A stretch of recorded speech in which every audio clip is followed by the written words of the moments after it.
Now you're watching New Eden TV. எனக்கு அன்பான சகர சகோதரிகளே, ஆண்டவராகிய இயேசு கிறிஸ்து நாமத்தில் உங்கள் அனைவரும் வாழ்த்தி வரவேற்கிறேன். இன்றைக்கான தினவசனம் சங்கீதம் 18ஆம் அதிகாரம் 46ஆம் இறைவசனம். கர்த்தர் ஜீவனுள்ளவர், என் கண்மலையானவர் துதிக்கப்படுவாராக, என் இரட்சிப்பின் தேவன் ஓய்ந்து இருப்பாராக. கர்த்தருக்கு மகிமை உண்டாதாக. இன்றைக்கு இந்த தினவசனம் மூலியமாக நம் சங்கீதக்காரர் தாவீது ஆண்டவரை மகிமைப்படுத்துகிறார்.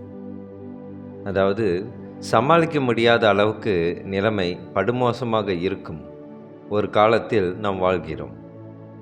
இன்று பொதுவாக வருகிற பிரச்சனைகளோடு சேர்த்து ஆண்டவரின் மக்கள் எதிர்ப்பையும் துன்புறுத்துதலையும் சந்திக்கிறார்கள். இவற்றின் மத்தியிலும் ஆண்டவரை தொடர்ந்து வணங்க எது நமக்கு உதவுகிறது? நாம் வணங்குகிற கடவுள் உயிருள்ள கடவுள் என்பதை தெரிந்து வைத்திருப்பது உதவுகிறது. நமக்கு வருகிற ஒவ்வொரு சோதனையும் கஷ்டத்தையும் ஆண்டவர் பார்க்கிறார். நமக்கு உதவ அவர் ஆசைப்படுகிறார். ஆண்டவரை உயிருள்ள கடவுளாக பார்த்தால் நம்முடைய கஷ்டங்களை சமாளிக்க நமக்கு பலன் கிடைக்கும். கிறிஸ்துக்குள் பிரியமானவர்களே, இன்றைக்கு அநேக அன்பு சகோதர சகோதரிகள் விசுவாசத்திலே தேறினராக இல்லாமல் விசுவாசத்திலே தடுமாற்றம் அடைகிறார்கள். அப்படிப்பட்ட தடுமாற்றம் ஏன் வருகிறது? நம் ஆண்டவரோடு ஒன்று இருந்தால் நம்ம இந்த உலக வாழ்விலே எந்த பொறுப்புகளிலே நாம் இருந்தாலும் சரி, குடும்ப பொறுப்பாக இருந்தாலும் சரி, வேலை ஸ்தலத்திலே ஒரு பொறுப்புகளிலே இருந்தாலும் சரி, ஊழியத்திலே இருந்தாலும் சரி, எந்த ஒரு வேலையை செய்தாலுமே கூட நம் ஆண்டவர் மகிமைப்படும் விதமாக நம் ஒவ்வொரு காலத்தையும் ஒவ்வொரு நேரத்தையும் அதற்காக நாம் திட்டமிட்டு செலவிட்டோமே ஆனால் ஆண்டவரோடு தொடர்ந்து நாம் நெருங்கியே தான் இருப்போம்.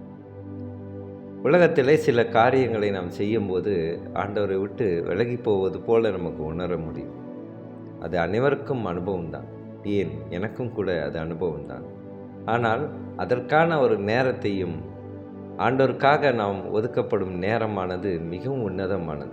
ஆனால் இந்த உலகத்திலே எப்படிப்பட்ட நேரத்தை நாம் செலவு செய்தாலும் சரி, எப்படிப்பட்ட நேரத்தை நாம் முதலீடாக செய்தாலும் சரி, அதில் சரியான பலன் கிடைப்பதில்லை.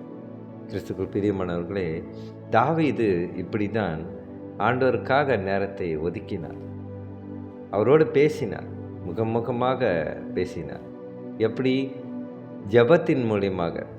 ஜபம் என்ற நமக்கு மிகப்பெரிய ஒரு ஆசீர்வாதம் கிடைத்திருக்கிறது, அன்பளிப்பு கிடைத்திருக்கிறது. ஆண்டவரோடு தொடர்ந்து நம்மளாலே பேச முடியும் இந்த ஜபத்தின் மூலியமாக.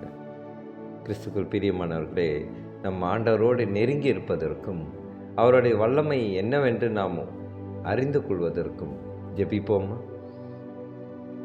சோதங்கத்தாவே துதிக்கிறோம் எங்கள் அன்பு நேசரே. அப்போ இந்த சங்கீதம் 18ஆம் அதிகாரத்திலே 46ஆம் வசனத்தில் சொல்லப்பட்டது போல நீர் உயிருள்ள கடவுளாக இருக்கிறீர் ஆண்டவரே. அப்பா, எங்களுக்கு நீர் கற்பாறையாக இருக்கிறீர் ஆண்டவர். நன்றி அப்பா. சோதங்கத்தாவே அப்பா, உமக்கு புகழ் சேரட்டும் ஆண்டவரே. என்னை மீட்கும் கடவுள் போற்றப்படட்டும் ஆண்டவரே. சோதங்கத்தாவை துதிக்கிறோம் அப்பா. உம்முடைய வல்லமையை நாங்கள் அறிந்து கொண்டோம் ஆண்டவரே. உம்முடைய ஜீவனுள்ள வார்த்தைகளை நாங்கள் அனுதினமும் தியானித்து வருகிறோம் ஆண்டவரே. இதன் மூலியமாக அப்பா எங்களுக்கு நீர் விடுதலை தந்திரம் நான் ஜெபிக்கின்ற கர்த்தாவே. அப்பா, நீதியை தேடுங்கள், ராஜ்யத்தை தேடுங்கள், அப்போதெல்லாம் கூட கொடுக்கப்படும் என்று நீர் சொல்லியிருக்கிறீர் ஆண்டவர். அப்பா, உம்மோட அண்டையிலே நாங்கள் இருக்க தேவ கிருபை செய்யும்.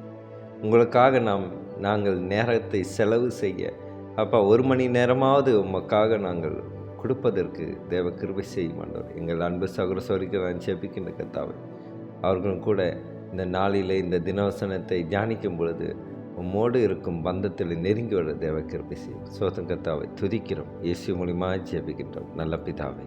ஆமீன், ஆமீன்.